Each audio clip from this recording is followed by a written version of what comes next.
मैं हूँ अयाज बरोही और अपने यूट्यूब चैनल से आपकी खिदमत में हाजिर हैं। उम्मीद है कि आप ठीक होंगे। आज कमसन बच्ची केस के मुतालिक आपको अपडेट देंगे। आज सिंध हाई कोर्ट में बच्ची के एमएलए के मुतालिक दरख्वास्त की समाअत हुई। अंदर आज क्या क्या हुआ वो अदालत ने आज क्यों जो है वो कार्रवाई मुलतवी कर दी, क्यों उस पर आज भी फैसला ना आ सका, इसके मुतालिक शायद हुसैन जो सीनियर कोर्ट रिपोर्टर हैं उनसे मालूम करेंगे। शायद भाई आप बताएं, कोर्ट रूम में आप आज मौजूद थे।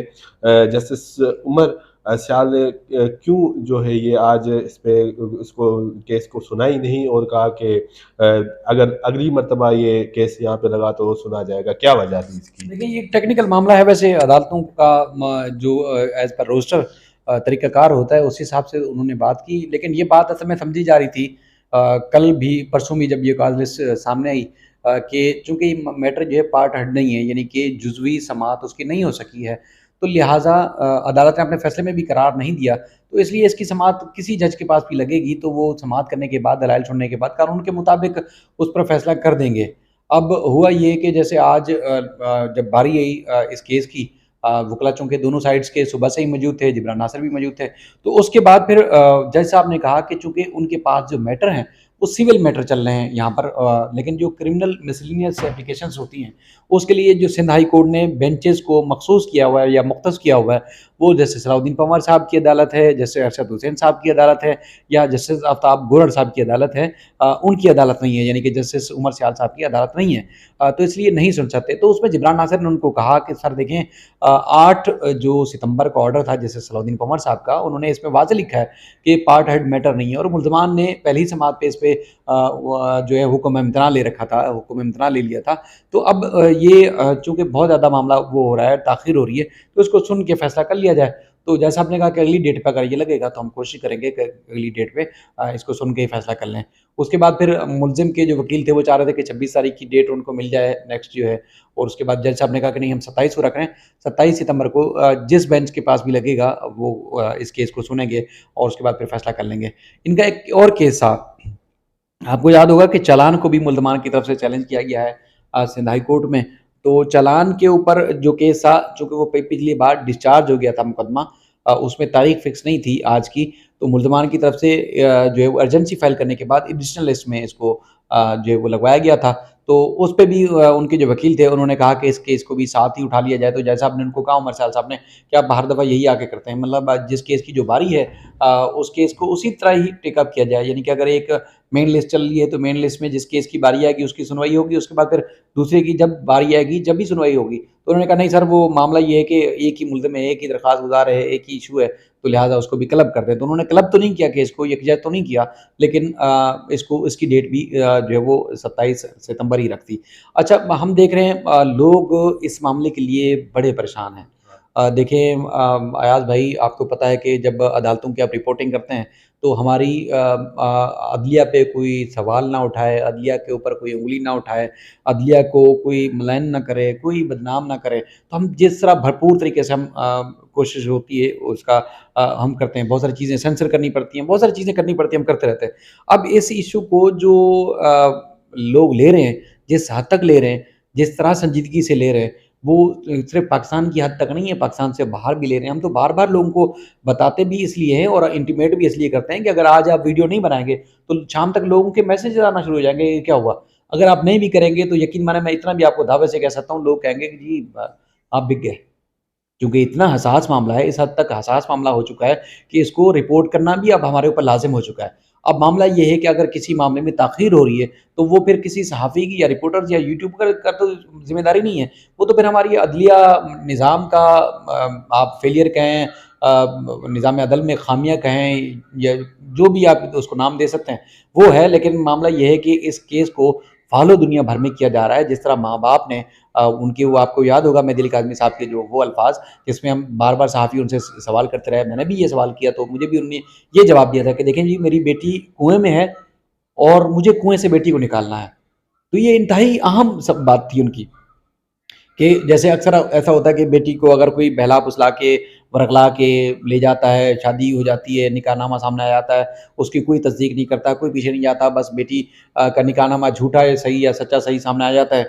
तो उसके बाद फिर लोग जो है वो खामोश होकर बैठ जाते हैं कि चलो दूसरी बेटियों की अगर हम वाविला मचाएँगे तो ज़ाहिर है दूसरी बेटियों के रिश्ते नहीं आते।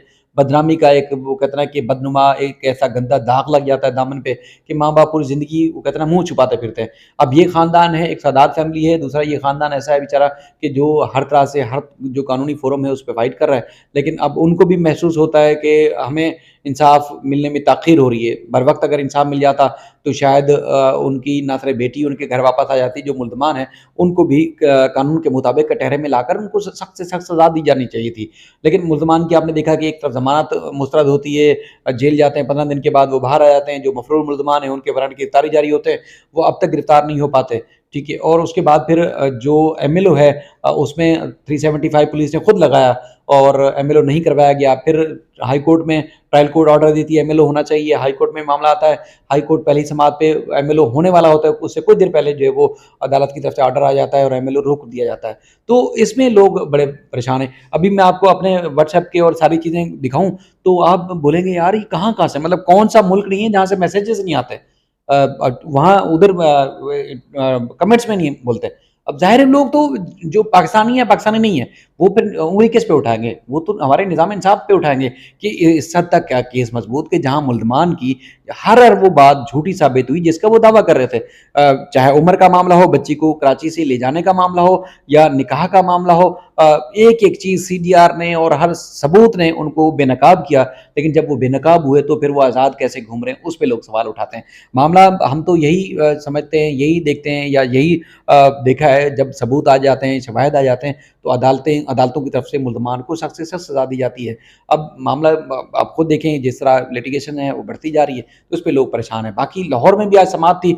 इस वक़्त तक जब हम ये गुफ्तगू कर रहे हैं अब तक वहाँ वहाँ पर भी मुअज़्ज़ज़ जज जो है लाहौर की ऐवान अदल में, वो भी नहीं है, तो उधर भी समाअत नहीं हो सकी है। तो फिर आप बताएँ कि सिर्फ़ ये नहीं कि हम सिंध की बात करें या सिंध की अदालतों की, मतलब पाकिस्तान के किसी कोने में भी चले जाएँ, तासुर ये है कि अदालत में जाएँगे या किसी कोर्ट कचहरी या किसी कानूनी फ़ोरम में आप फँस गए, तो आप फँस गए, आपको कभी इंसाफ़ नहीं मिलने वाला। इंसाफ़ मिलता है तो बड़ी लंबी तारीख़ और ताख़ीर के बाद मिलता है, तो फिर लोग तो मायूस होते हैं। लेकिन हम फिर भी कहते हैं कि देखें जिसको भी मसला होगा वो आएगा अदालत और अदालत ही उसको इंसाफ़ देगी और उम्मीद है इनके साथ भी इंसाफ़ होगा और दीगर जितने भी मामलात चल रहे हैं, अदालतें ही इंसाफ़ देगी और हर वो आदमी जिसने इस कानूनी जंग में मावनत करनी है या उसका कहीं न कहीं किरदार है, उसको इस मामले का इदराक होगा, रियलाइज़ होगा और वो इंसाफ़ फ़राहम करने में आगे आएगा। हमें यकीन है क्योंकि ये हम यूट्यूब पे जितनी भी अपनी सहाफ़ती ज़िम्मेदारियाँ निभाते हैं, वो अपनी जगह पर लेकिन एक बहैसियत सोसाइटी मेंबर, बहैसियत पाकिस्तानी, ये सब एहतिजाज भी आप समझें कि ये जितने भी लोग यूट्यूब पे बैठ के टाइम निकाल के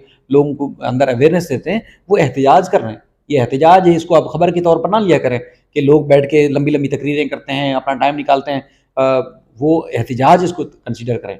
तो लिहाज़ा हमें ये पैगाम भी पहुँचाना है और हम चाहते भी हैं कि कानून के मुताबिक इंसाफ़ होना चाहिए। शायद भी यहाँ पे ये एक बात मुझे जाननी है कि तारीख पे तारीख आप और हम लोग रोज़ाना अदालतों में आते हैं, ऐसे बहुत सारे केसेस हैं जिनमें तारीखों पे तारीखें होती रहती हैं, लेकिन इस केस को आप और हम शुरू से कवर कर रहे हैं। इस पे इतना हाई प्रोफाइल ये केस है, उस पे भी इतनी तारीख पे तारीख दी जा रही है, तो लोग तो मायूस हो चुके हैं, बहुत ज़्यादा मायूस हो रहे हैं। उनके लिए आप क्या पैगाम देंगे? देखिए मायूस होने की ज़रूरत नहीं है। मैं उनको इतना कहूँगा कि देखिए हमारे हर सिस्टम में, हर निज़ाम में, हर महकमे में कहीं न कहीं वो माइंडसेट ज़रूर है जो ना बरवक़्त लोगों को उनके हकूक़ दिलवाने के लिए आगे आएगा और कहीं न कहीं रोड़े अटकाता है और उसके बाद फिर उनका ये एक दिमाग में आ जाता है कि भाई शादी हो गई, बच्ची चली गई, तो मामला बस ख़त्म ही समझो। मैं अक्सर मिसाल देता हूँ कि वो अक्सर जब ये टारगेट किलिंग होती थी, जब हम रिपोर्टिंग के लिए हॉस्पिटल जाते थे, तो हॉस्पिटल में हम डॉक्टर्स को बोलते थे, "भाई ये बंदा मर जाएगा यार, इसका इलाज करें।"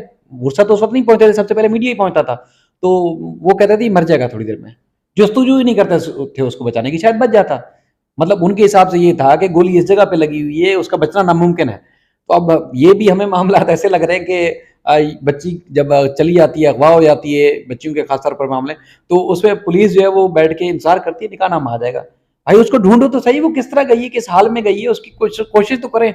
अच्छा, जो माँ बाप चले भी जाते हैं थानों में, तो वहाँ पहले थानों में रुसवाई होगी हर महकमा सतह पे। उस पर जब पुलिस अदालत जो फरीक है वो अदालत में आएगा, तो देखें अदालत तो ऑर्डर करती है, लेकिन आपको पूरा निज़ाम जो है उसमें भी जवाबदेह अदालतों को ही होना है। तो मामला ये है कि जब अदालतों के हुक्म पर अमल दरामद नहीं होगा इस निज़ाम में, सूरत हाल ये है कि अगर बुनियादी तौर पर एक कहते हैं कि जब बुनियाद में ही, इब्तदा में ही अगर किसी को इंसाफ मिल जाए, उसके हकूक मिल जाए, तो फिर वो लोग अदालतों के धक्के क्यों खाएं? ये वो इदारे हैं, जो वो माइंड सेट है जो आपको आपकी इब्तिदा में ही आपको इंसाफ नहीं देता, किसी किस्म के हकूक नहीं देता। तो फिर आप अदालतों में आएंगे तब भी वो रोड़े अकटाएगा ना, वो आपको इंसाफ थोड़ी देगा या आपको आपके हकूक का तहफ़्फ़ुज़ थोड़ी करेगा वो। तो बस जजेस का काम है फैसले करना, अमल दरामद करना है, उन इदारों का काम है। इदारे उधर भी रोड़े अटकाते हैं। लेकिन मेरी आप सबसे इल्तिजा है, जो लोग देखते हैं, घबराए नहीं। हम आपको बार-बार तसल्लियाँ इसलिए देते हैं कि एक माँ-बाप जो है वो समझ लें एक वो उनकी एक वो है कि हम बार-बार मीडिया पे ना आएँ तो ज़्यादा बेहतर है। कानूनी जंग है जो वो लड़ रहे हैं। हमारा तो तकरीबन रोज़ राब्ता होता है, वो हिम्मत नहीं हारे। और वो उनका ये कहना है कि जैसे अगर मैं भी यहाँ बैठ के तकरीर नहीं करूँगा, और भी इतने लोग हैं उनके मामले को रिपोर्ट नहीं करेंगे, वो लड़ रहे हैं और लड़ते रहेंगे।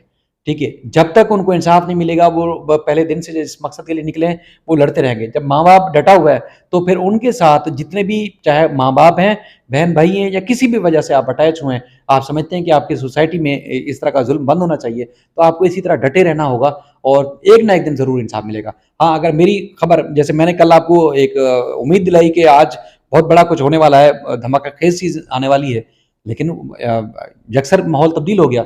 तो इसका मतलब ये नहीं कि खबर देने वाला झूठा था, आगे माहौल कुछ और बन गया था।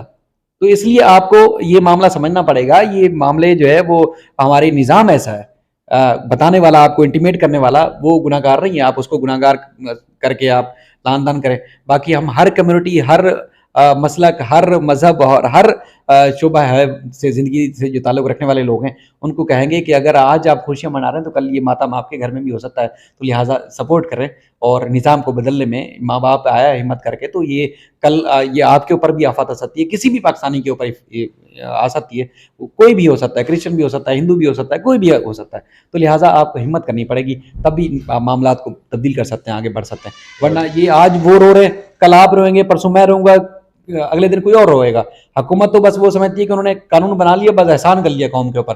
वो अमल दरामद करने के लिए उनको शायद फ़िक्र नहीं है। अगर फ़िक्र होती तो हर महकमा ठीक हो चुका होता, लेकिन उनको फ़िक्र नहीं है। लेकिन आपको अपने काम के लिए एहतिजाज करना पड़ेगा, निकलना पड़ेगा, शोर मचाना पड़ेगा। आपके पास आपके हाथ में मोबाइल है, आप रोज़ करें। आपको कौन कहता है कि रोड पे आके प्ले कार्ड लेके आप खड़े रहें, घंटों-घंटों अपना टाइम वेस्ट करें? आपको सोशल मीडिया है, आप अपने तौर पर वीडियोज़ बनाएँ और वायरल करें। डिमांड करें हुकूमत से कि भाई आप निकलें और हमें बताएँ। बिल्कुल, बहुत शुक्रिया शाहिद भाई।